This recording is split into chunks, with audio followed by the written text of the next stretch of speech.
श्री स्वामी समर्थ. नमस्कार मंडळी, स्वागत आहे तुमचं आपल्या मराठी यूट्यूब चॅनलमध्ये.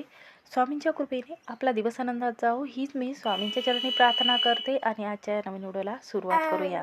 तर यंदा पुत्रदा एकादशी जी आहे तर ती 23 ऑगस्टला आपल्याला पाळायची आहे.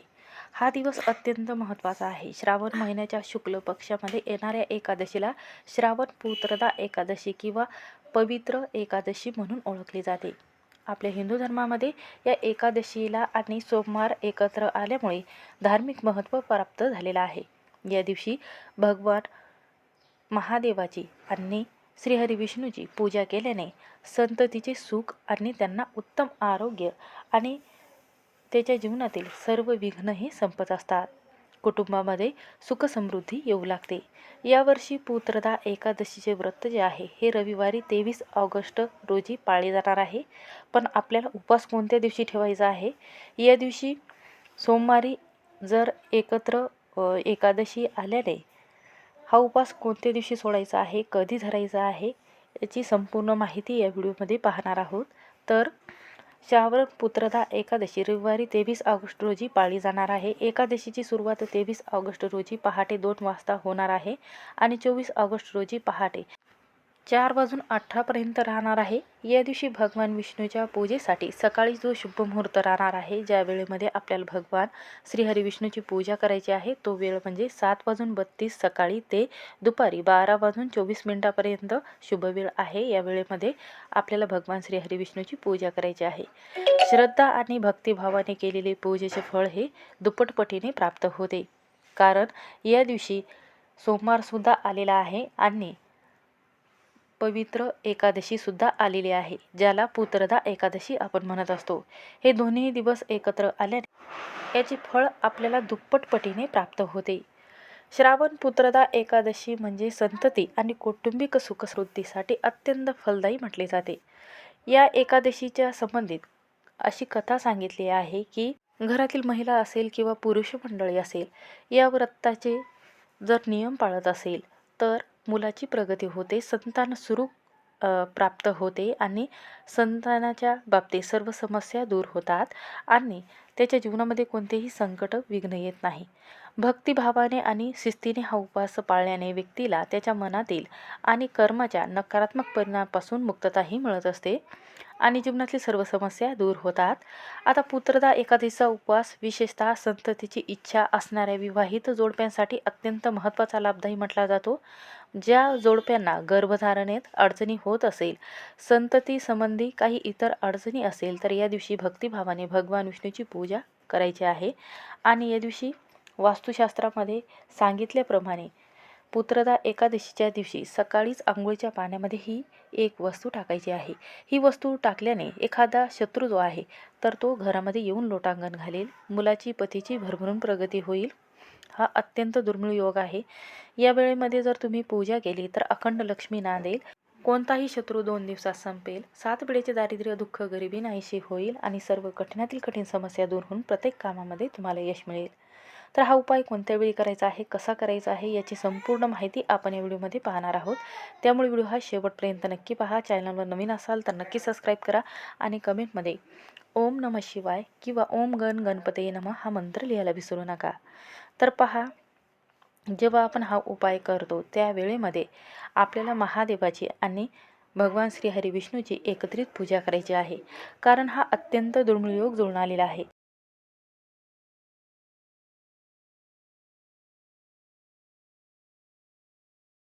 या दिवशी त्रिदेवांची पूजा केल्याने आपल्याला आपल्या मेहनतीचं फळ मिळत असते.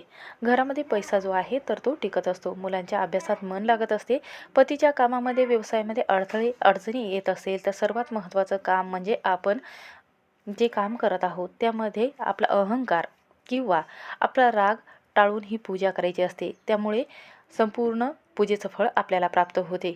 तर पहा, हा उपाय आपल्याला का करायचा आहे? तर पहा, आपल्या कामामध्ये यश मिळण्यासाठी आणि संतती सुख आपल्याला प्राप्त व्हावं आणि माझ्या मुलाच्या जीवनामध्ये जे संकट येत आहे ते कमी करण्यासाठी, त्याच्या बुद्धीमध्ये प्रगती होण्यासाठी, मुलाचे सर्व संकट विघ्न हे नष्ट होण्यासाठी आपल्याला हा उपाय करायचा आहे. तर पहा, आपल्या जवळचे काही शत्रू असतात तर ते गुप्तपणे वार करत असतात. प्रत्येक कामामध्ये प्रगतीमध्ये जळफाट हा जो आहे तर तो करत असतात. पहा, आपल्या जीवनामध्ये असे काही समस्या येत असतात. त्या समस्या आल्याने आपल्या कुंडलीतील राहू केतूचा त्रास हा वाढत जातो. गुरुग्रह हा कमजोर होतो. त्यामुळे पैशाच्या समस्या येऊ लागतात.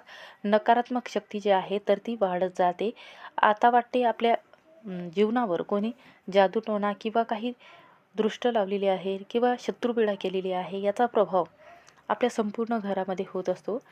तर आपल्या जीवनातील ज्या कठीणातील कठीण समस्या आहे ह्या दूर होण्यासाठी आणि सर्व समस्येचं निवारण होण्यासाठी मुलाची, पतीची आणि आपली प्रगती होणार आहे. म्हणून हा व्हिडिओ शेवटपर्यंत नक्की पहा. तर पहा, या दिवशी काय करायचं आहे, सकाळी उठल्यानंतर आपल्याला पवित्र गंगेमध्ये जाणं शक्य होत असेल तर पवित्र गंगेमध्ये जायचं आहे आणि तिथे गेल्यानंतर सूर्यदेवाला अर्घ्य द्यायचा आहे. यामुळे आपल्याला पूर्वजांचा आशीर्वाद हा प्राप्त होतो. तर एकादशी ही प्राचीन काळामध्ये अत्यंत महत्त्वाची असणारी तिथी आहे, कारण 23 तारखेला स्मार्त एकादशी आहे. या एकादशीच्या दिवशी ऋषीमुनी हा उपवास करत असतात. तर आपल्या प्राचीन शास्त्रामध्ये पुत्र या शब्दाचा अर्थ खूप व्यापक म्हटला गेला. होणारी सर्वांगीण प्रगती आणि तुमच्या घरात येणारे कायमस्वरूपी सुख, दुःख, समृद्धी यामध्ये सफलताही मिळत असते. या दिवशी पवित्र एखाद्या गंगेमध्ये स्नान केल्याने असं म्हटलं जाते की ब्रह्मांडात सकारात्मक ऊर्जेचे प्रवाह जास्त असते. म्हणून या दिवशी शिवतत्व आणि आपल्या पृथ्वी तलावर लक्ष्मी माता जी आहे ही पृथ्वी तलावर भ्रमण करत असते. म्हणून दोघांचा आशीर्वाद जो आहे हा मिळण्यासाठी या दिवशी आवर्जून हा उपाय करायचा आहे. या दिवशी धनलक्ष्मी माता यांचा आशीर्वाद प्राप्त होण्यासाठी या अत्यंत शुभ दिवशी आपल्याला या पवित्र अशा दिवशी जर तुम्ही ही सेवा केली किंवा नामस्मरण केलं किंवा या मंत्राचा जप केला तर अनंत पटीने फळ आपल्याला प्राप्त होते.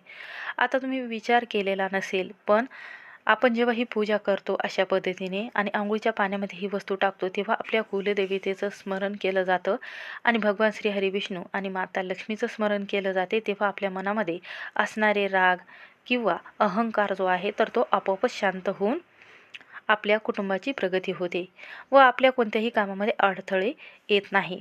प्रगतीतल्या कोणाची, एखाद्या व्यक्तीची जर आपल्याला वाईट नजर लागलेली असेल, शत्रुपीडा लागलेली असेल, शत्रू जे आहे तर ते गुप्त वार करत असतो, तो समोरून गोड बोलत असतो आणि पाठीमागे वार करत असतो, तर आपल्या तोंडाशी आलेला घास जो आहे तर तो निघून जातो आणि आपण कर्जात डुबले जातो.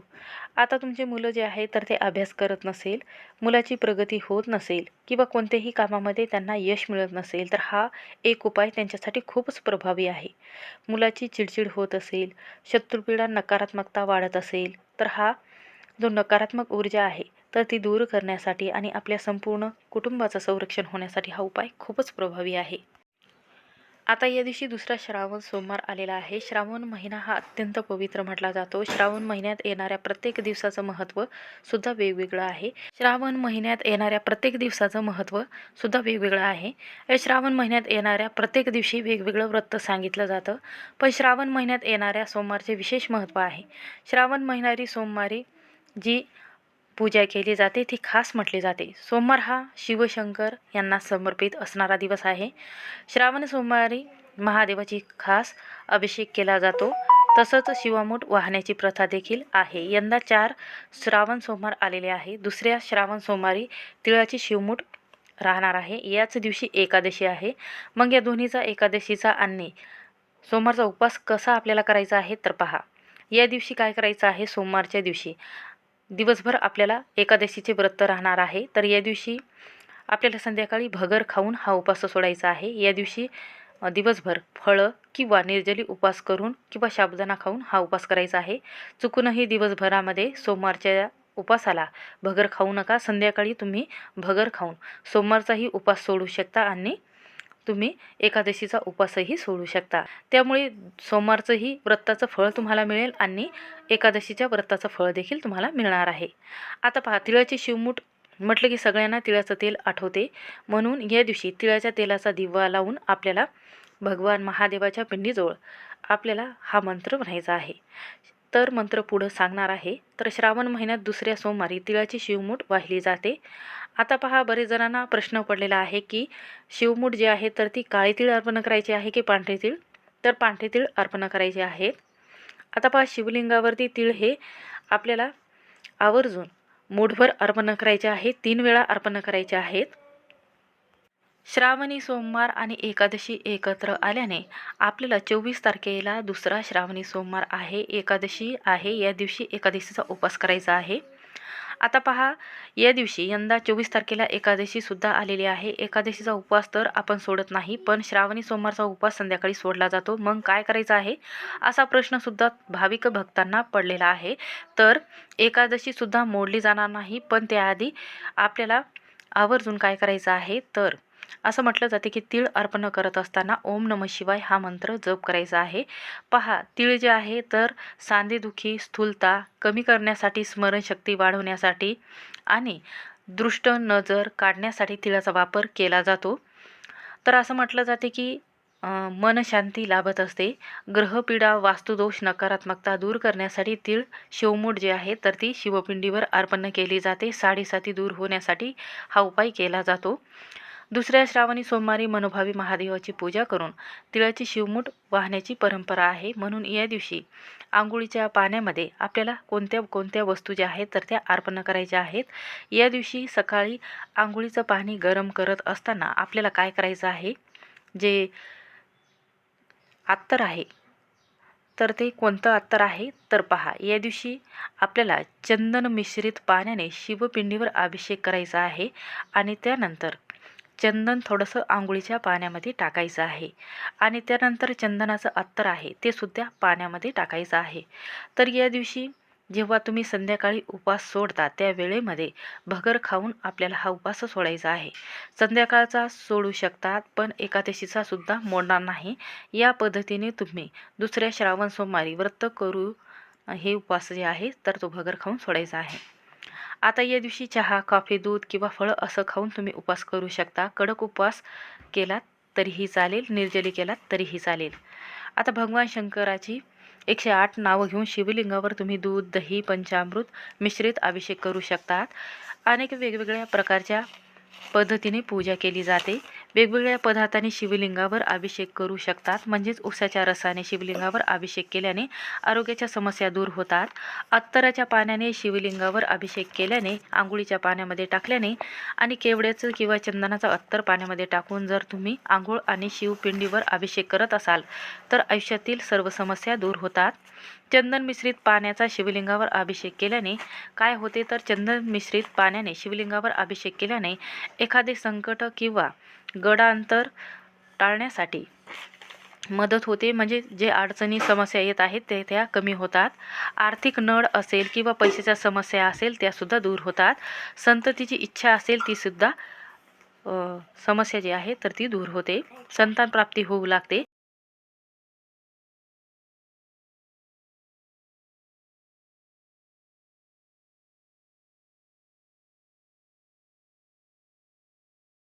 आर्थिक समस्या दूर करण्यासाठी आंघोळीच्या पाण्यामध्ये आणि शिवलिंगावर आपण चंदन मिश्रित पाण्याने आणि जे भीमसेनी कापूर आहे मिश्रित पाण्याने अभिषेक केला तर सर्व समस्या दूर होतात. अडीअडचणी दूर होते. साडेसाती दूर होऊन आपल्या प्रत्येक कामामध्ये आपल्याला यश हे मिळत असते. म्हणून या दिवशी सोमवारी शिवलिंगावर अभिषेक करून आपल्याला हा नियम जो आहे तर तो पाळायचा आहे. या दिवशी पांढरे किंवा लाल रंगाचे, पिवळ्या रंगाचे वस्त्र परिधान करून आपल्याला महादेवाची आणि भगवान शिवांची पूजा जी आहे तर ती शिवपिंडीजवळच करायची आहे. सहस्त्र नामावली किंवा शिवांचा कोणत्याही जागृत मंत्र तुम्ही पठण करू शकता किंवा ओम नमः शिवाय या मंत्राचा जप तुम्ही करू शकता. अशा पद्धतीने आंघोळीच्या पाण्यामध्ये थोडंसं जे चंदन अत्तर आहे किंवा जे भीमसेनी कापूर आहे आणि काळे तीळ आंघोळीच्या पाण्यामध्ये टाकून आंघोळ करायची आहे. त्याचबरोबर या दिवशी जर तुम्हाला एक बेलपत्र किंवा शमीपत्र जर मिळालं तर आंघोळीच्या पाण्यामध्ये आदल्या दिवशी म्हणजेच आज रात्री पाण्यामध्ये भिजत ठेवा.